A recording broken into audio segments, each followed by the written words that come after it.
नमस्कार साथियों, रायथान परिवार में आप सभी का दिल खोलकर स्वागत है। हो जाइए तैयार आज की एंटीबायोटिक सीरीज में। जो हमारी साइंस की एंटीबायोटिक सीरीज चल रही है उसके अंदर हम बात करने वाले हैं आपके पादप रोगों से संबंधित। पिछली एंटीबायोटिक सीरीज के अंदर हमने बात की थी आपके जो अजैविक जो पदार्थ आते हैं जिसके अंदर किसी ना किसी कमी, किसी तत्व की कमी के कारण जो रोग हो जाता है पादपों में, उससे संबंधित क्लास थी। आज की जो क्लास होने वाली है वो विषाणु जनित रोगों से होने वाली है, वायरल डिसीज से होने वाली है। जिस प्रकार जो हम मानव हैं, मानवों के अंदर जिस प्रकार से रोग होते हैं, या तो आपके जीवाणु से होते हैं, या फिर आपके वायरस से होते हैं, या कोई जन्मजात रोग होता है, या फिर किसी ना किसी तत्व की कमी के कारण हो जाता है। जैसे आयरन की कमी के कारण आपके एनीमिया हो जाएगा। आयरन की अधिकता के कारण कौन सा हो जाएगा? सिड्रोसिस हो जाएगा। और हीमोफीलिया आपके हो जाएगा विटामिन के की कमी कारण। कुछ ना कुछ तत्वों की कमी के कारण कुछ ना कुछ रोग होते हैं। इसी प्रकार आपके पादपों में भी होते हैं।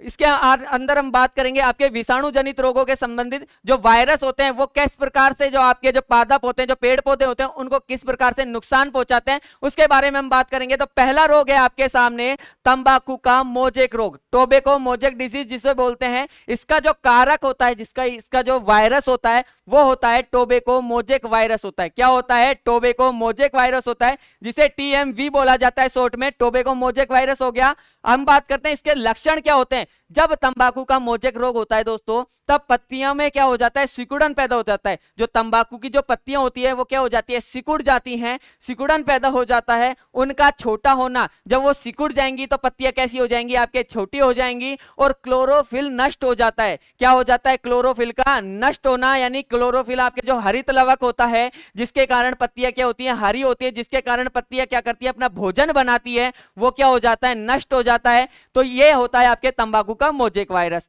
ठीक है, आगे हम बात करते हैं आलू का मोजेक रोग, पोटैटो मोजेक डिजीज, जिसका वायरस का नाम है पोटैटो वायरस एक्स है। क्या नाम होगा? पोटैटो वायरस एक्स होगा। इसमें क्या होता है? पत्तियों पर चितकबरापन और बोनापन। जो पत्तियां होती हैं आलू के पेड़ की, आलू के जो पादप की जो पत्तियां होती है पौधे की, वो क्या हो जाती है? चितकबरी हो जाती है। कैसे रंग की हो जाती है? चितकबरे रंग की हो जाती है। और कैसी हो जाती है? बोनी हो जाती है, यानी छोटी हो जाती है। जब पत्तियां बोनी हो जाएंगी, जब छोटी हो जाएंगी, तो स्वाभाविक सी बात है भोजन निर्माण में भी क्या आएगी? उनमें जटिलता आएगी। अगला बात करते हैं, अगला रोग है आपके सामने आलू का उत्तक क्षय रोग। कौन सा होगा? आलू का उत्तक क्षय रोग, जिसे बोलते हैं नेक्रोसिस इन पोटैटो। क्या बोलते हैं? नेक्रोसिस इन पोटैटो। इसका वायरस का नाम होगा पोटैटो वायरस एक्स, जिसे शॉर्ट में बोलते हैं पीवीएक्स। क्या बोलते हैं? पोटैटो वायरस एक्स, जिसे शॉर्ट में बोलते हैं पीवीएक्स। इसके अंदर क्या होता है आपके? इसके अंदर होगा जो तीखे दाग होंगे, जो पत्ते होती हैं आपके। पहले बात तो ये होता है, नेक्रोसिस का मतलब क्या होता है? उत्तक। और उत्तक किसके मिलकर बने होते हैं? कोशिकाओं से। जब कोशिकाएं धीरे धीरे नष्ट होंगी तो उत्तक भी स्वाभाविक बात है क्या होंगे? नष्ट होने लग जाएंगे। तो धीरे धीरे कोशिकाओं से क्या मिलकर बना है? हमारा शरीर। और इसी प्रकार पादपों का भी क्या बना होता है? शरीर बना होता है। तो धीरे धीरे वो भी नष्ट हो जाएगा, तो उन पर क्या हो जाएंगे? तीखे दाग हो जाएंगे। कैसे हो जाएंगे? गहरे धब्बे हो जाएंगे। पत्तियों का बोनापन, जब पत्तियां क्या हो जाएंगी? छोटी हो जाएंगी, तो भोजन निर्माण में भी क्या आएगी? जटिलता आएगी। पादप बोना रहना, पादप बोना रह जाएगा, क्योंकि प्रॉपर उसे भोजन नहीं मिलेगा। और प्रॉपर जब भोजन नहीं मिलेगा तो स्वाभाविक सी बात है, कोई भी चीज होती है जब उसको पूरी पूरी तरह ऊर्जा नहीं मिल पाती, पूरी तरह आपके खाद्य पदार्थ नहीं मिल पाते, तो कोई ना कोई भी चीज आपके वृद्धि नहीं कर पाती। दूसरी बात करते हैं पत्तियों का शिखर पर गुलाबवत एकत्रित हो जाना। जो पत्तियां होती हैं वो कैसी हो जाती है? शिखर पर गुलाबवत, जैसे गुलाब होता है, गुलाब का फूल होता है, जिस प्रकार से उसकी पंखुड़ियां होती हैं, वैसे ही क्या हो जाते हैं? आपके आलू के पेड़ की पत्तियां हो जाती है गुलाबवत हो जाती हैं, एकत्रित हो जाती हैं। अगला जो रोग आता है आपके केले का बंकी टोप रोग। कौन सा होगा? केले का बंकी टोप रोग होगा। इसके वायरस का नाम है बनाना वायरस फर्स्ट। क्या होगा? बनाना वायरस 1 होगा। इसके अंदर क्या होती है? जो केले की जो पत्तियां होती हैं वो कैसी हो जाती हैं? वो भी गुलाबवत ऊपर से क्या हो जाती हैं? मुड़ जाती हैं। जैसे गुलाब हो जाता है उसी प्रकार से क्या हो जाती है? पत्तियां मुड़ जाती हैं। और क्लोरोफिल की क्या हो जाती है? कमी हो जाती है। यानी जो पर्णहरित होता है क्लोरोप्लास्ट, उसके अंदर आपके क्लोरोफिल होता है। और क्लोरोफिल के अंदर मैग्नीशियम धातु होती है। कौन सी धातु होती है? मैग्नीशियम धातु होती है। जब क्लोरोफिल की कमी हो जाएगी तो स्वाभाविक सी बात है पादप अपना भोजन पूरी तरह से नहीं बना पाएगा। तो पादप जब पूरी तरह भोजन नहीं बना पाएगा तो जो केला है वो अच्छी तरह से वृद्धि नहीं कर पाएगा। आगे हम बात करते हैं, नेक्स्ट जो रोग है आपका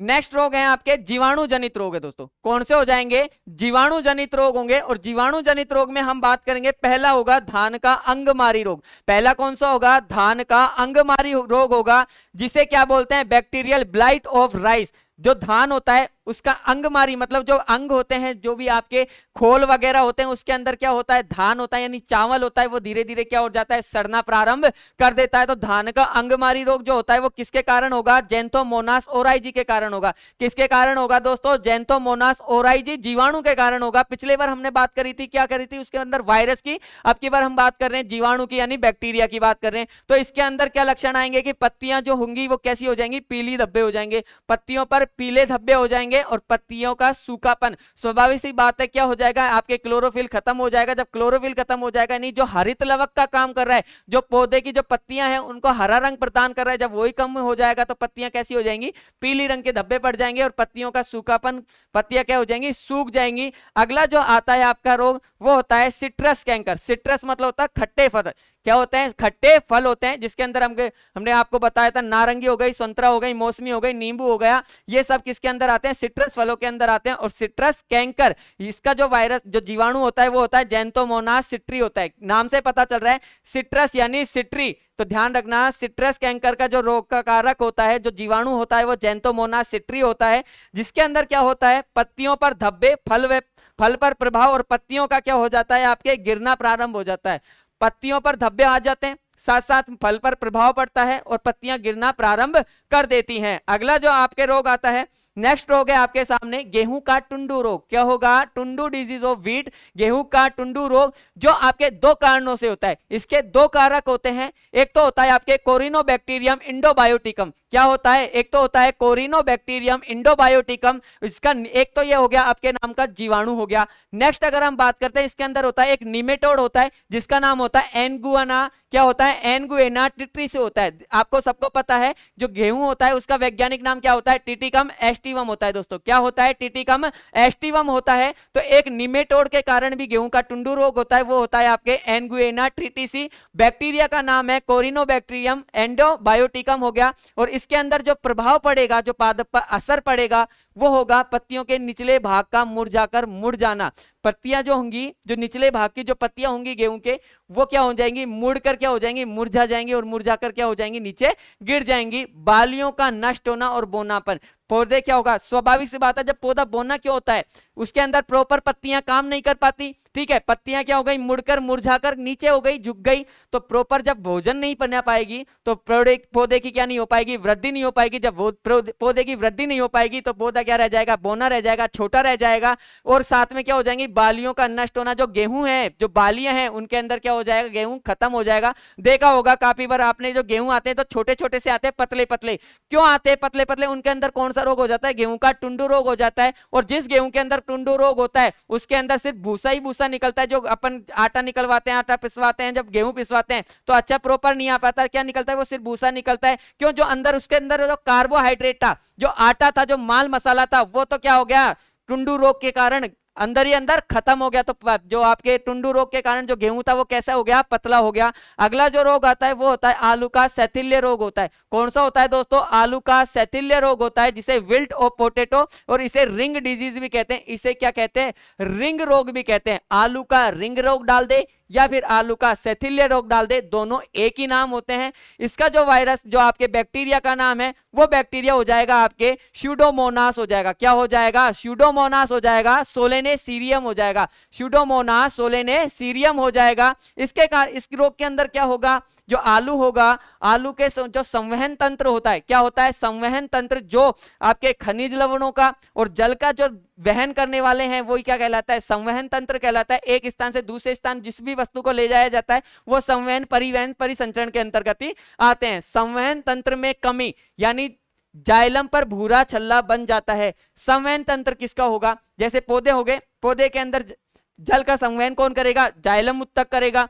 पौधे के अंदर जल का संवहन जाइलम उत्तक करेगा, और जाइलम पर क्या आ जाएंगे? भूरे छल्ले बन जाते हैं। जाइलम जो उत्तक होता है उस पर क्या बन जाते हैं, भूरे छल्ले बन जाते हैं, और यह रोग मिट्टी के माध्यम से फैलता है। सबसे बड़ी बात तो इस रोग की है कि जो आलू का जो शैथिल्य रोग होता है वो सबसे ज्यादा किससे फैलता है, तो मिट्टी के माध्यम से फैलता है। अगर मिट्टी आपकी खराब है तो क्या हो जाएगा, आलू का शैथिल्य रोग हो जाएगा, स्यूडोमोनास सोलेनेसियम हो जाएगा उसका बैक्टीरिया का नाम, और संवहन तंत्र में क्या आ जाएगी, कमी आ जाएगी। जो आपके जो फ्लोएम होता है वो क्या लेकर जाता है, खनिज लवणों को लेकर जाता है, भोजन को प्रत्येक पादप को होता है उसके प्रत्येक हिस्से तक क्या पहुंचाता है, आपके खनिज लवण और आपके भोजन को पहुंचाता है। जो आपके जाइलम होता है, जो जाइलम उत्तक होता है, वो पादप के प्रत्येक भाग तक क्या पहुंचाता है, पानी यानी जल पहुंचाता है। ठीक है, इनमें क्या आ जाएगा, तंत्र में कमी आ जाएगी, तो प्रॉपर तरीके से ना तो पानी का आवागमन होगा ना ही भोजन का आवागमन होगा, तो पादप क्या होगा, नष्ट हो जाएगा। अगला जो रोग आएगा आपके वो होगा black arm angular leaf spot of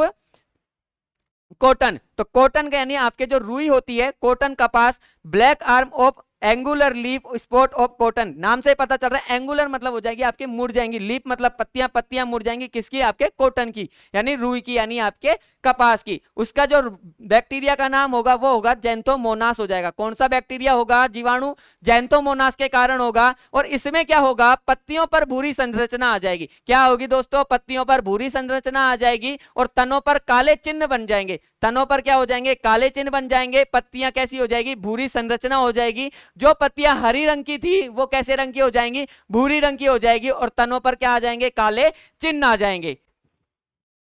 ठीक है दोस्तों, वीडियो को लाइक कर लीजिएगा, चैनल को सब्सक्राइब कर लीजिएगा, और रायथान के टेलीग्राम चैनल को अवश्य ज्वाइन कर लीजिएगा। आपको इसी प्रकार की एंटीबायोटिक सीरीज मिलती रहेंगी। आपकी जहां 5 से 2 घंटे लगते थे उसको 5 से 6 मिनट के अंदर कवर करा दिया जाएगा। Thank you.